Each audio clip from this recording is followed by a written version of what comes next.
Welcome to our viewers. Thank you for joining us for our webinar today, 3 Keys to Stress-Free Data Migration, Retention, and Archiving with Veritas, Interlock, and Cloudian. Joining us today are Chuck Swanger, an architect at Veritas. We have Zev Rubenstein at Interlock, a VP Business Development, and Grant, he's a Tech Alliance guru at Cloudian. We're going to talk about business problems and key challenges. Then we will discuss success keys. We'll talk about integrated solutions, and then we will end with a Q&A session. So with that, I will hand it over to Chuck. Hi, my name is Chuck Swanger. I'm going to be talking about the business problems and key challenges that we have in data governance and data management today. So one of the big things that we're running into, I should say multiple big things that we're running into with the data management space across both on-premise and cloud environments is that we have a lot of challenges that we didn't have in the past. Some of those challenges did exist previously. Data visibility would be a good example of one of those. We didn't know and didn't care in a lot of cases what the data looked like and what was out there because storage was cheap and getting cheaper. Other elements, things like data protection, a traditional conversation about how we're managing where our data is backed up, how we can recover that content, and that type of a conversation. But we were coming into things like data portability, so the ability to manage our data in multiple locations and the ability to move that data back and forth.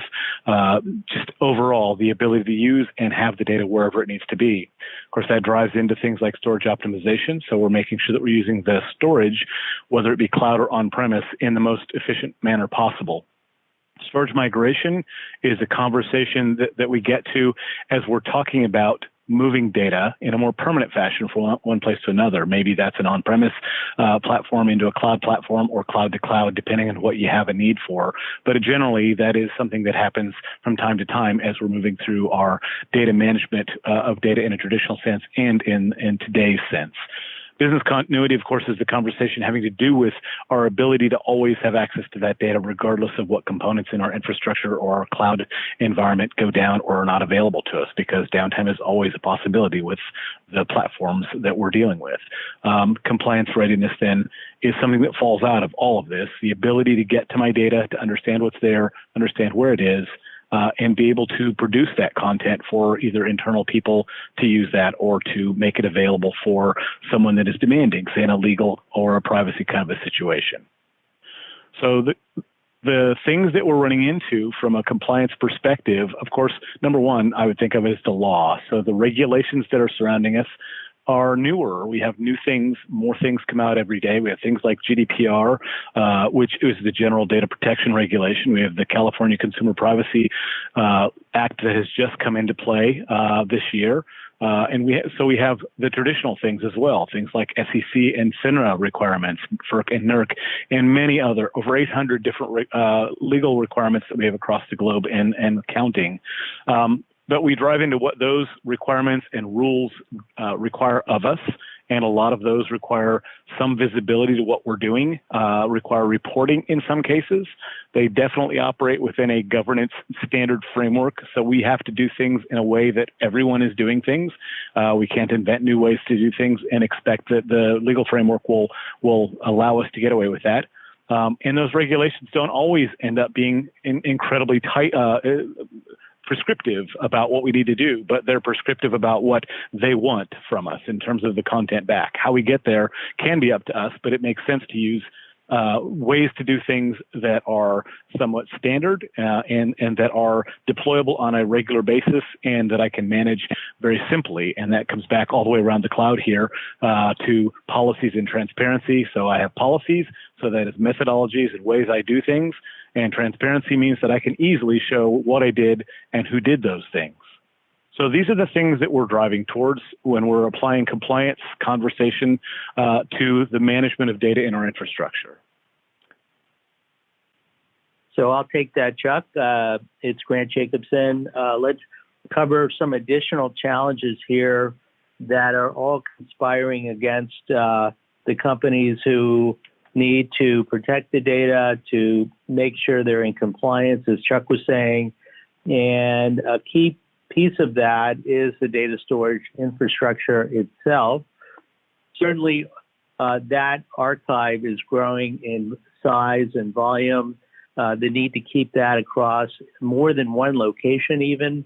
The cost associated with that is growing, of course, not just due to the volume size, but the management costs and other costs associated with complying with the regulations and the law and other needs.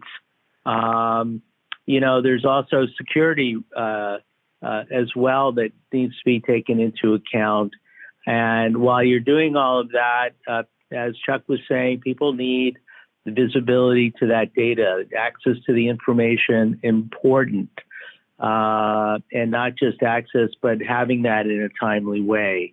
The last point here is increasing interest in a hybrid cloud architecture with on-prem data behind the firewall as well as in the cloud, perhaps for disaster recovery or long-term archive as well. So those are key challenges that we're taking into account. Moving to the next slide. Let's see if I can do that. Okay. Ransomware actually is an important new issue, new threat even among all companies and all geographies. So the need for better security, better privacy has become a first order challenge. There are increasing number of threats to access data, to disrupt data, and you need to maintain an adequate audit and control over that security. Certainly the risk penalties, Chuck mentioned the new law in California, just about, having an open password. Need to keep that private to begin with. As an example, or there is a penalty. So simple things like that. I mentioned ransomware. Certainly, that's an increasingly urgent threat. You can't go a day without reading something in the news about having a breach across your organization. The World Economic Forum cites ransomware as a top 5 risk to the world economy. At least 4,000 attacks per day.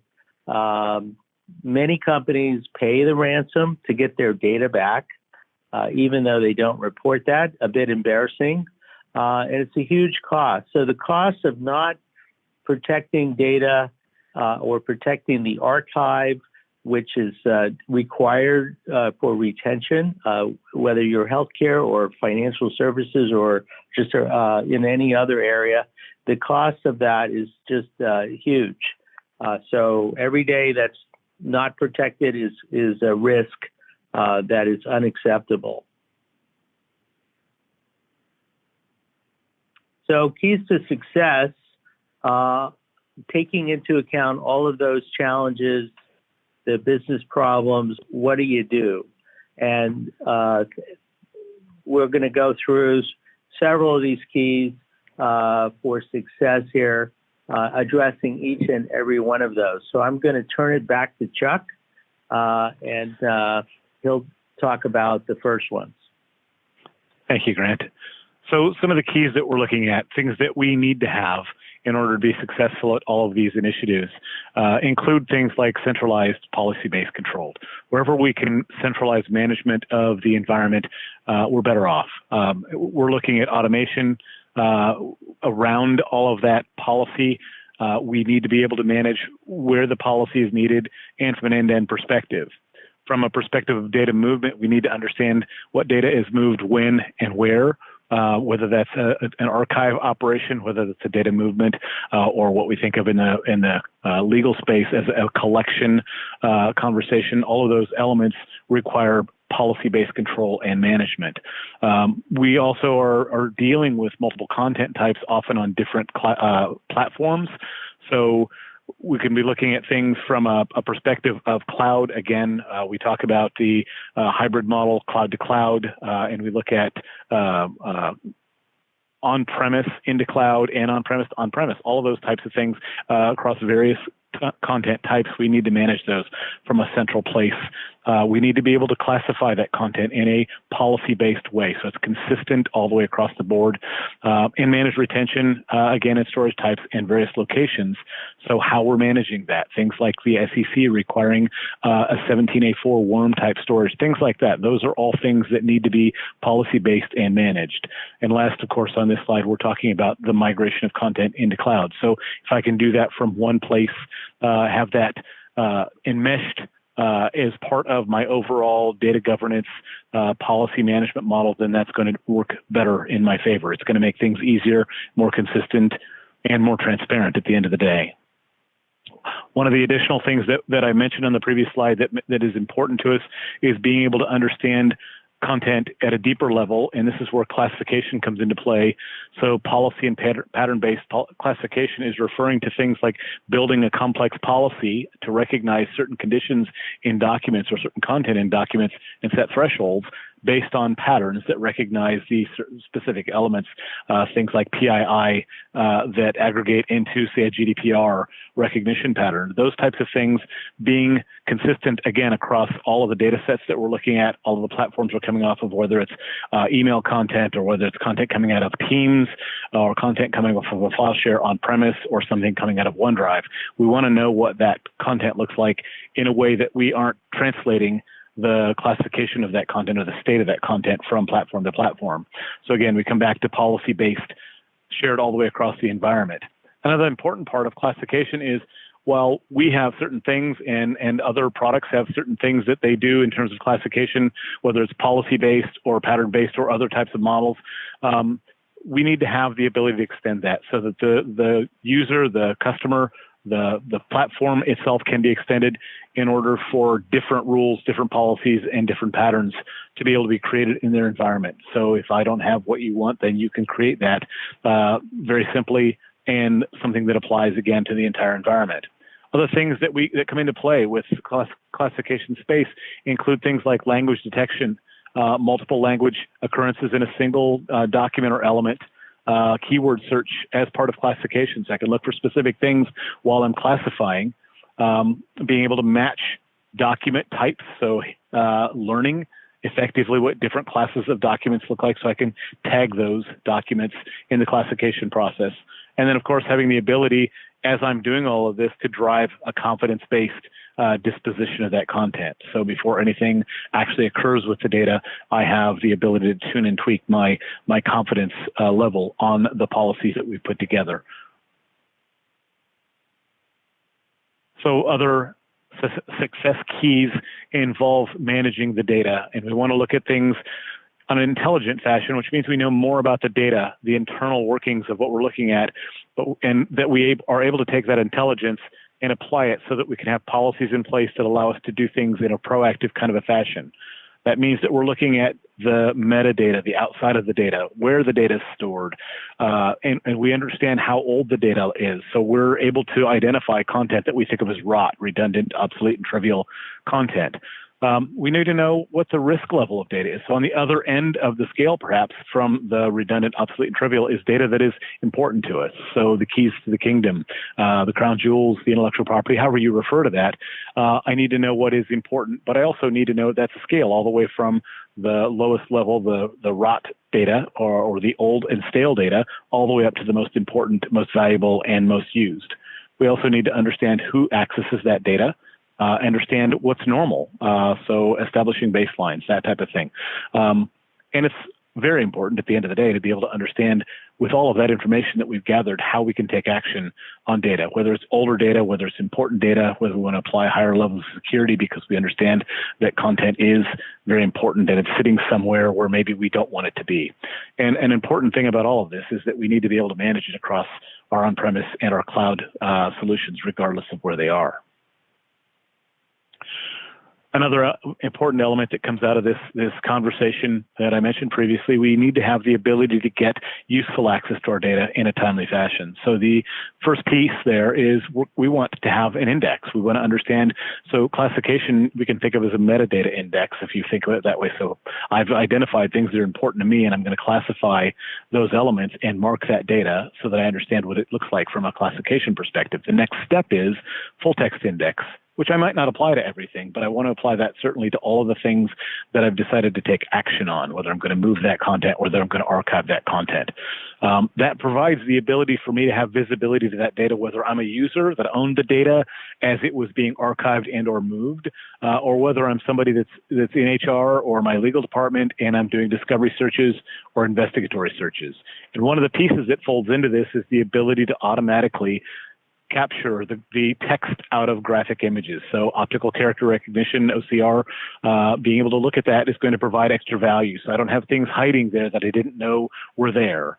That's a very valuable element to have with the whole full text index conversation. And this provides better visibility and better usability of the data in my environment. So all of these things fold down into being able to respond to GDPR and CCPA and other privacy regulations, also being able to respond to things like internal HR investigations or other types of investigations, being able to report on things if you're required by SEC, FINRA, FERC, and NERC, and other regulatory frameworks besides just GDPR and CCPA. Those happen to be of the moment. People are paying a lot more attention. So one of the things that by default should fall out of this is I should know everything in my environment that has GDPR content or privacy content and any other regulated data. And I should be able to search for that quickly and easily. And I should be able to do that within the context of the individuals that are involved in those. So things like subject access request or individual privacy requests are things that I might need to worry about. In fact, I'm probably going to have to worry about those.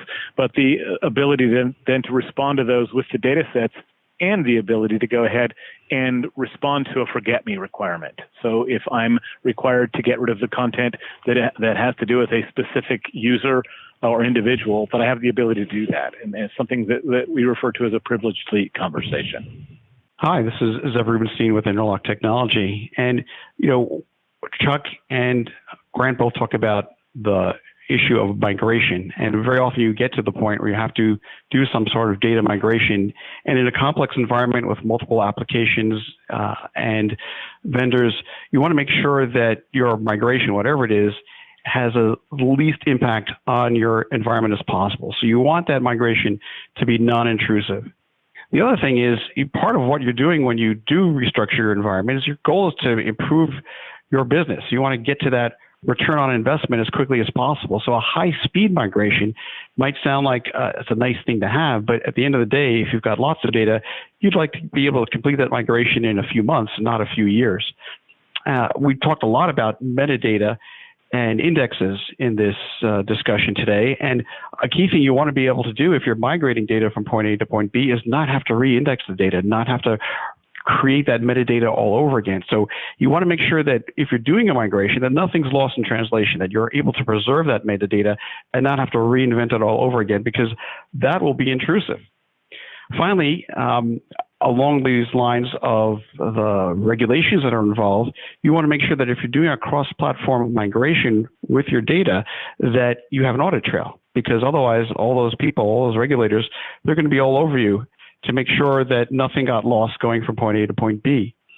And you want to make sure that if compliance is involved, that whatever retention parameters you had on your source will be replicated on the target. So that's, again, as we talk about regulations, and there are so many of them, you want to make sure that whatever migration you do will satisfy those folks. You also want to make sure that whatever tool that's used to do the migration does not leave anything behind. You want to make sure that whoever or whatever is doing that migration is something that's temporary for the migration. It doesn't add yet another piece of equipment or software in your environment that leads to a potential point of failure. And finally, probably the most important thing is you want to make sure that whatever tool or service that you use to do a migration is supported by the software vendors involved. Because at the end of the day, if something works great in terms of migration, but the vendor's not going to support it after the migration, you've really not done yourself a service.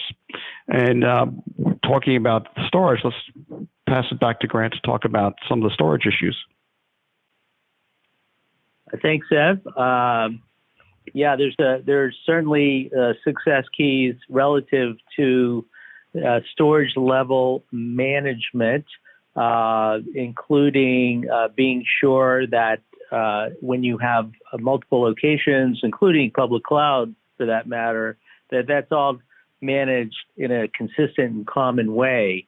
Having a global data namespace, for example, is a good way to unify that data storage and provide visibility across and within each location.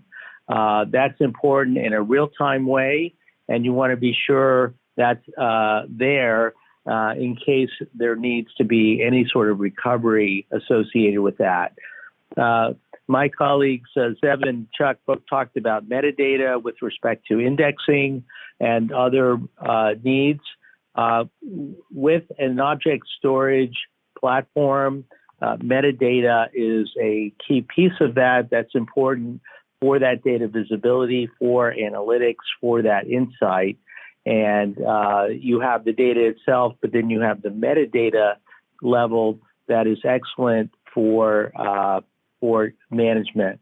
You want to be sure that whatever management you have is eliminating, not providing complexity. You want to streamline all of that, beginning with the data migration, as Zev was just talking about. And of course, having that management in place provides extensibility when adding applications, when adding capacity, certainly, as well as locations. So having a management capability that provides usage and consumption patterns is an important piece, especially if you're worried about cost, if you're worried about staying compliant. You don't really want to run out of capacity, so a forward view certainly can be very helpful. Let's move to the next slide. See if that works. There we go. So I mentioned before the importance of security and privacy as a new challenge, as a new threat, and that has to be built in from the beginning. Protecting your data, you may have specific service level agreements in place. That's both at a storage level and an application level. This includes things like transparent key management at a server or node layer, AES 256 for data at rest, among other requirements.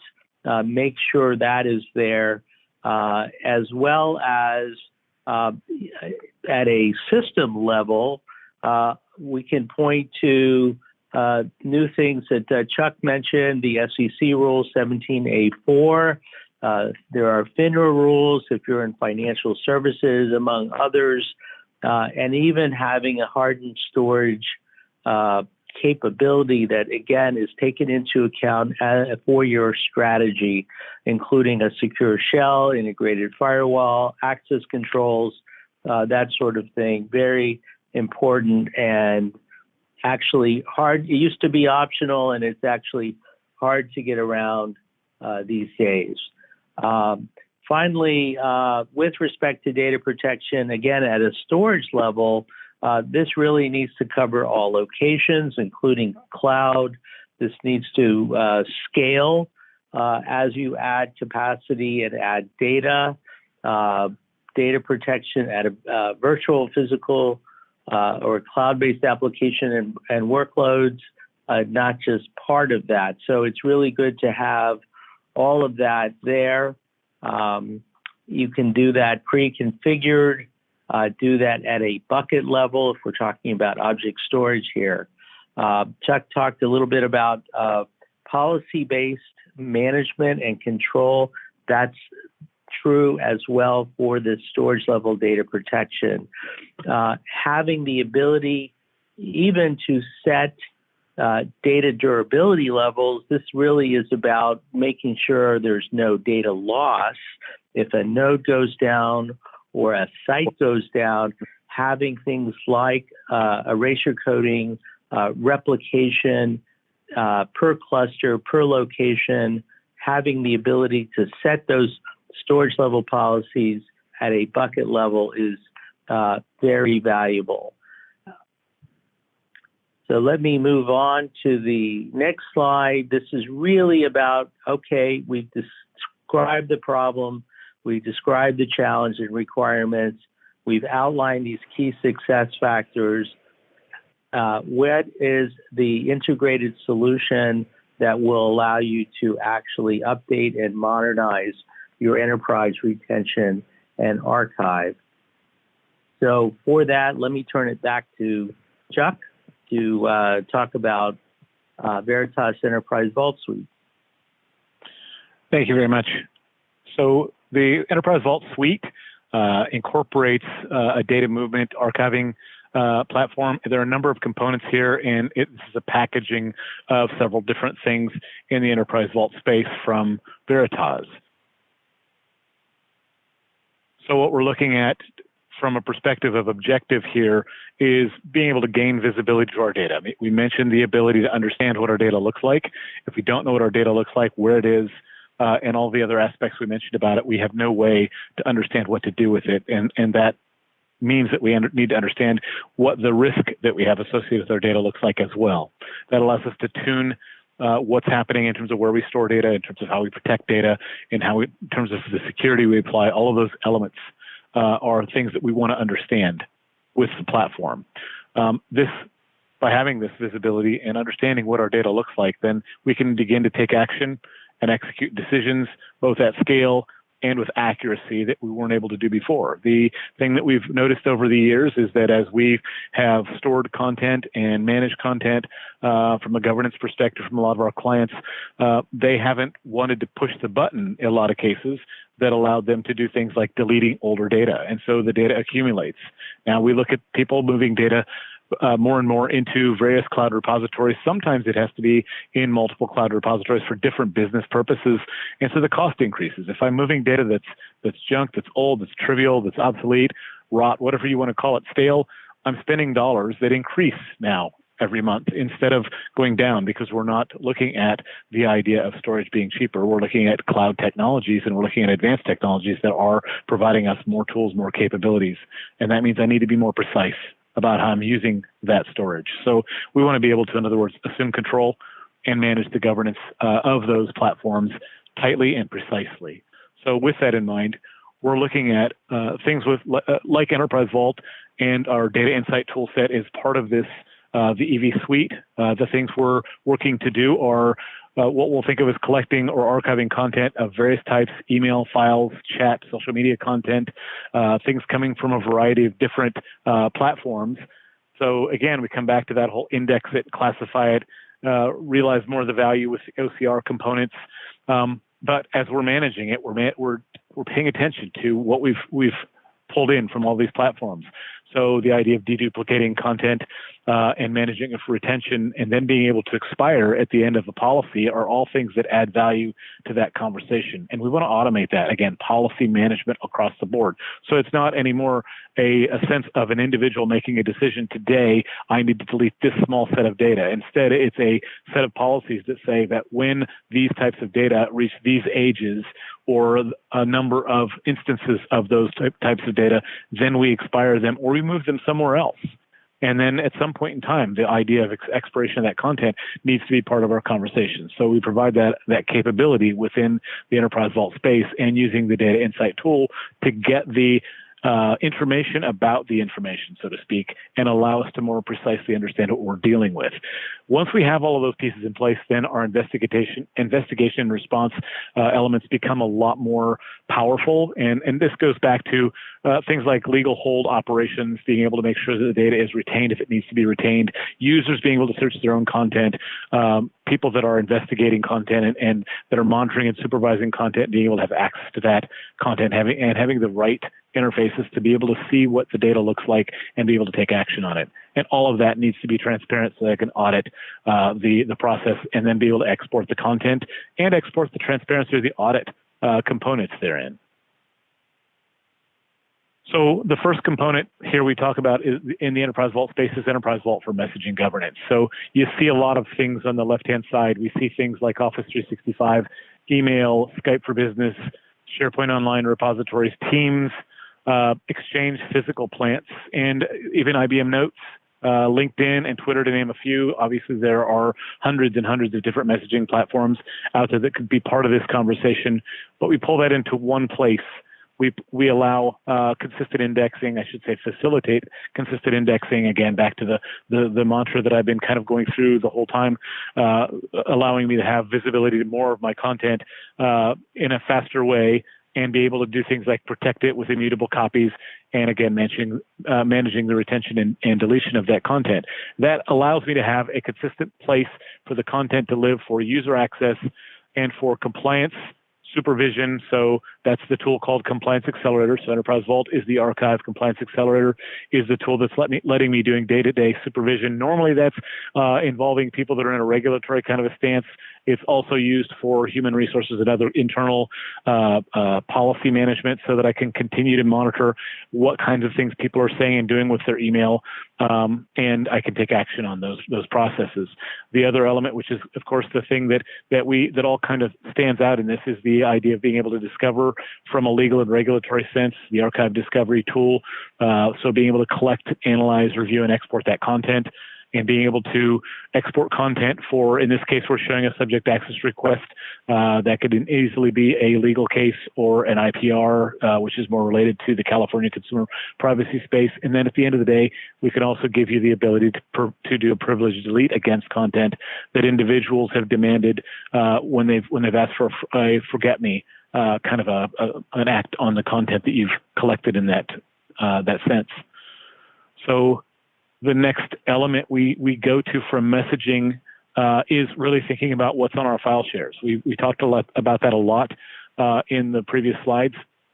So the idea here is we have a couple of different ways we can pull that content on board. One of them is that we're pulling entire repositories on board. Say, for instance, user volumes on the network after files reach a certain age, or from the very beginning, we put them in the archive. It gives them the ability to be indexed and managed in the same way we've talked about up to this point. Have all those advantages and all the ability to manage them from a discovery and compliance perspective. But the other mechanism is using the data insight tool that I mentioned previously, which is another part of the EV Suite that allows me to look at my content in a more in-depth way. So I can discover the data, I can visualize it and report on it.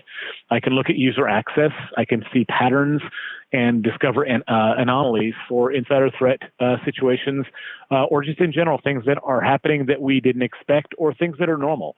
I can understand file permissions on a broad sense and remediate if necessary. And that drives us to having the ability to look at file access events. So understanding when files are opened, when files are created, when files are modified or renamed, things like that, which drives us to the ability to be able to manage ransomware detection, being able to understand that file names have changed, that files have been opened and a change name operation has occurred. Those types of things give us visibility to what's happening from an access perspective overall. But that leads into specific use cases like, again, the idea of being able to discover when ransomware is actually active in my environment. So these are all elements that come out of the Enterprise Vault EV Suite platform with data insight as part of it. And so what that leads us to is a complete governance solution. I'm looking at on the left-hand side, of course, mostly cloud, but some on-premise solutions like Exchange on-premise, like Office 365 in the cloud.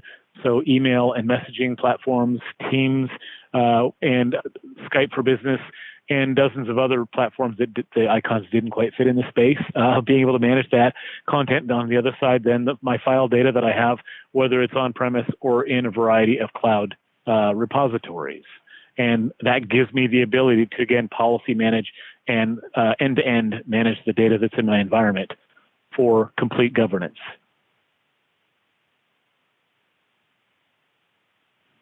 So back to you, Zev. Actually, let me jump in. This is Grant, and I will cover the other piece of the solution, the storage layer that goes along with the Veritas Enterprise Vault Suite. Very important to have that capability, as Chuck described. Also important is where that data lives. So let me just cover very quickly the Cloudian HyperStore, which is, as it says here on the slide, on-prem S3 compatible object storage. Cloudian is a longtime Veritas technology partner. We've got many customers across all various verticals around the world. We have been around for quite a while, and this is a perfect solution for the Enterprise Vault capability. And what I'll just highlight real quick here is that this is proven within Veritas environments, not only Enterprise Vault, but also Veritas Net Backup.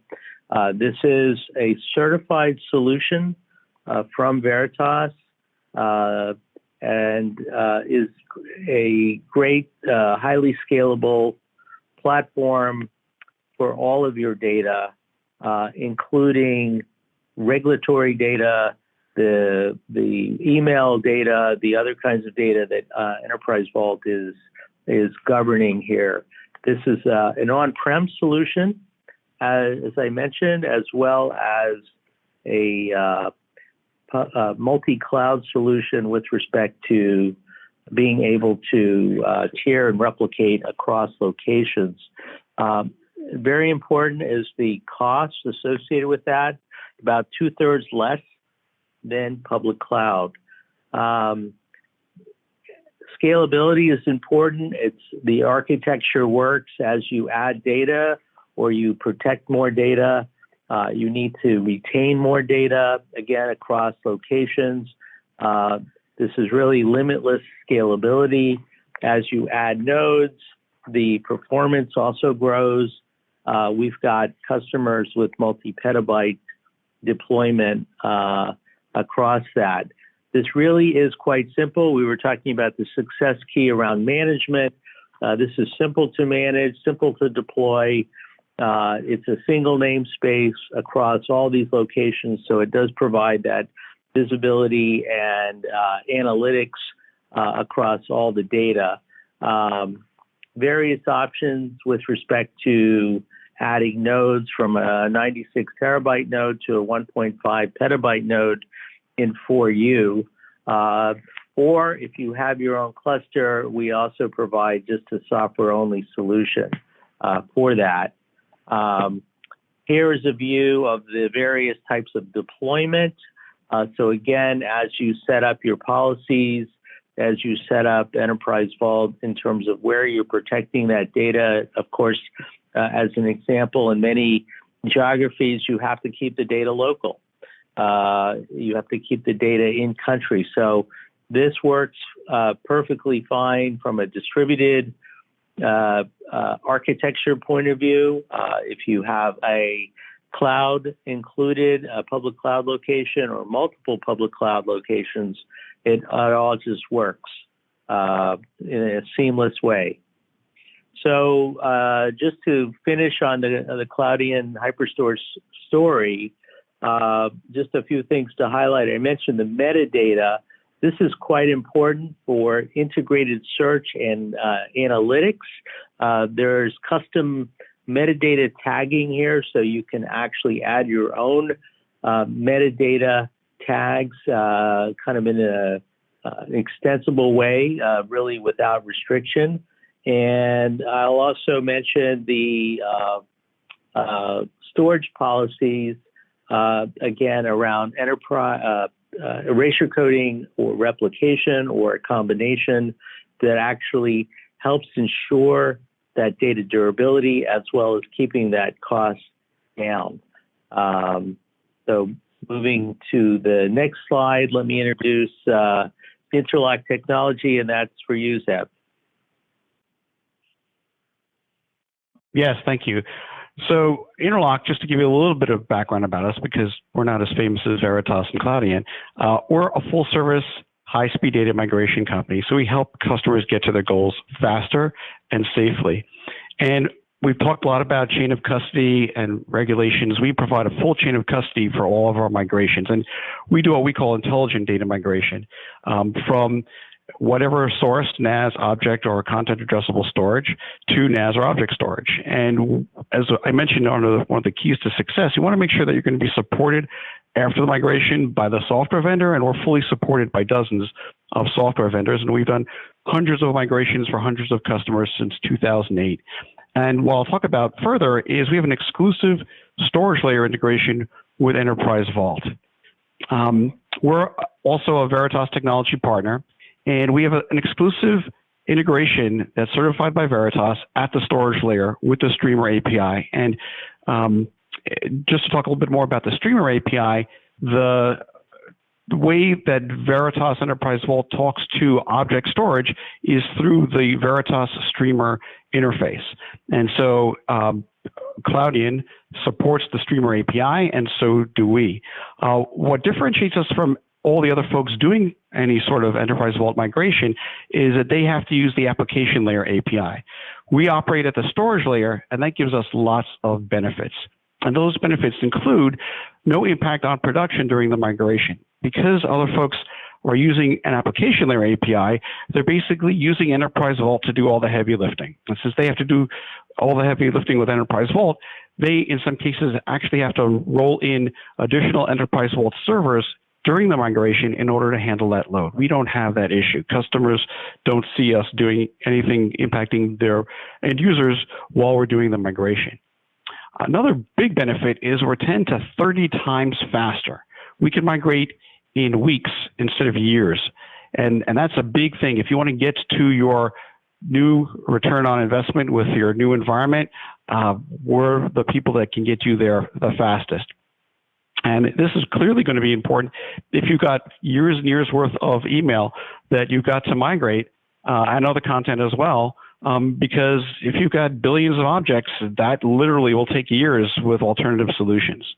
Another big thing we've been talking about today is metadata and indexes. And all other folks, when they do a migration, they're basically copying an email from point A and re-ingesting the email in point B. And that means it has to be re-indexed, and all the metadata has to be copied over in a separate process if it's even possible. And so the result is other solutions are going to lose legal hold, custom settings, ownerships, et cetera, and they have to reapply the retention. In our case, all that metadata is preserved because of the methodology we use with that exclusive integration.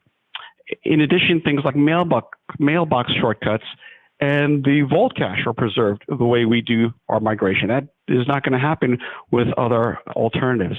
And so because we're able to maintain all that information, it vastly reduces your risk, because the way we do our migration from Enterprise Vault's perspective, the data really hasn't moved. It's going to a different location to see the data, but in terms of everything else from Enterprise Vault's perspective, it's the same data where it was. And so we can migrate from any source storage to Cloudian with a full chain of custody via strong hashing. And one of the things we provide our customers at the end of a migration is with an XML audit trail report that lists every single object that's been migrated with the hash involved, the timestamp, the size, et cetera. So we provide something that's stood up in a court of law in the past and meets any requirements you might have. So what does the process look like? Well, before migration, you've got Veritas Enterprise Vault talking to whatever the existing storage is. During the migration, we're going to do something interesting. So typically, the first thing you do is you configure Enterprise Vault to start talking to a new Vault Store partition in the new target Cloudian storage. And then we're going to create another partition on the Cloudian storage for the migrated data. So those would be P1 and P3 respectively. And then while Veritas is writing all net new data to Cloudian, it can still retrieve old data from the source storage. And then during the migration, what we'll do is we'll move everything from the partition, we'll call it P2 on the source storage, to P3 on the new target storage. And when we're done, we're out of the environment. We don't leave anything behind. And after the migration is done, Enterprise Vault's able to communicate with the two partitions on the new storage seamlessly. And with that, I'll pass it back to Grant. Thanks, Zev. So how do we do all this? How do we talk about this end-to-end, holistic, integrated solution here from Veritas Enterprise Vault, the migration with Interlock, and the storage platform from Cloudian? There's really just two steps to achieving that nirvana. Step A is to connect Enterprise Vault to Cloudian via that streamer API Zev mentioned. That's really an S3 conversation. And B is to begin the data migration from the legacy storage, such as Centera, which is end of life, a good example, with Interlock to Cloudian. What's that look like? Here is your environment with all of the types of data and information from email and other files, regulated data, social media. This is the environment here. And the step A is you set up the archive directly from Enterprise Vault to Cloudian storage on-prem. This can be one or more locations, but to keep it simple in the picture, we have it shown this way. And the second step is what Zev just described, which is the data migration with Interlock from that legacy archive storage of any type to Cloudian. And what that looks like together is kind of simultaneously any kind of new archive directly from Enterprise Vault now to Cloudian, and then migrating the legacy storage data to Cloudian. And it's really as simple as that. This is simple to set up, simple to manage, and works really nice. So I'm going to flip it back to Chuck to kind of summarize, what that's about.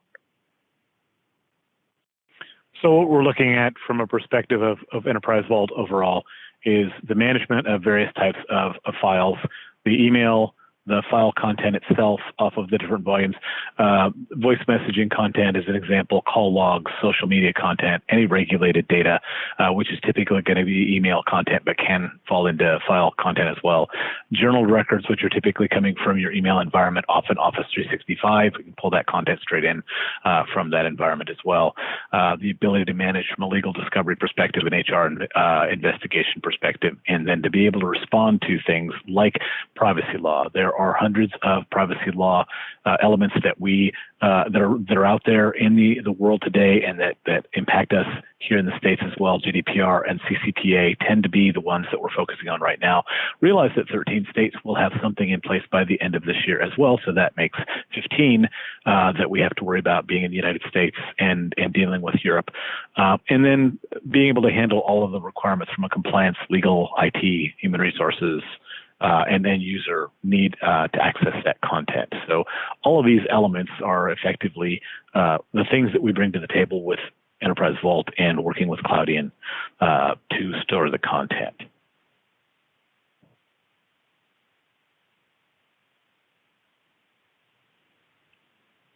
I think I missed one slide here. Here we go. Yeah, this is kind of the capstone slide. Just summarizing this, the solution and the associated advantages and benefits here. Kind of in summary, HyperStore is a Veritas certified storage target with Enterprise Vault. As I've mentioned, Interlock is also a Veritas certified technology partner, and again has some of the benefit with respect to that exclusive integration on how that's done with the Streamer API. All of this together is really a solution to actually take out cost from your infrastructure. We are able, with the solution, to reduce the data archive costs up to 70%. you're able to achieve improved data availability, data visibility, access, and management together. So all this works very seamlessly. The Veritas certification with that seamless integration works with no applications changes needed. And as Chuck said a few times, this really is about compliance. SEC 17A-4, if you're a healthcare provider, HIPAA, and other types of regulated compliance requirements, as well as encryption, and also at a storage layer, we have the worm feature, read once, write many, which provides that immutable data storage. So no one's able to touch the data, access the data during the retention period in order to change that or hold it hostage with respect to ransomware. So all of this security is very important. The integrated data migration at the high speed that Zev went through, 10 to 30 times faster, with that full chain of custody, very important to keeping your data in place. And I'll just finish with the hybrid multi-cloud capability as needed so that you can scale non-disruptively. The HyperStore storage can be also leveraged for any of your other use cases beyond archiving, and it can be, in fact, shared across that need.